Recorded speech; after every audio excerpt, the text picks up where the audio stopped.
जवन सज धज के जवन सज धज के जवन सज धज के दुल्हा भिखारी हो खेले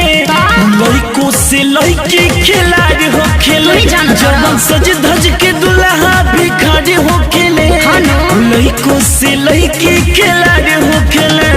चल लफुआ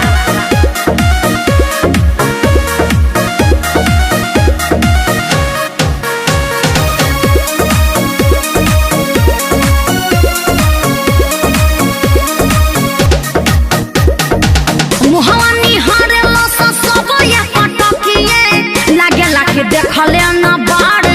लड़किए ठीक है कहलू ए बाची अरे सब खत्म है ऐसा चीज को वो मिले राह में फंस गइल बाडू तू तो सबका निगाह में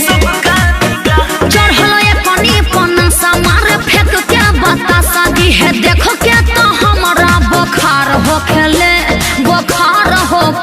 जवन सज धज के जवन सज धज के जवन सज धज के दुल्हा भिखारी हो खेले लड़कों से लड़की खिलाड़ी हो खेले जवन सज धज के दुल्हा भिखारी हो खेले लड़कों से लड़की खिलाड़ी हो खेले।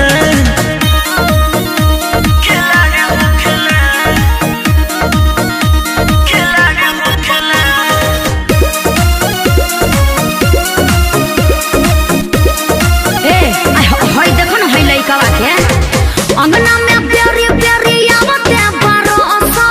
देखे के सुघर धकी आवते बरसा बुझलो ई बोली के इहे काम बा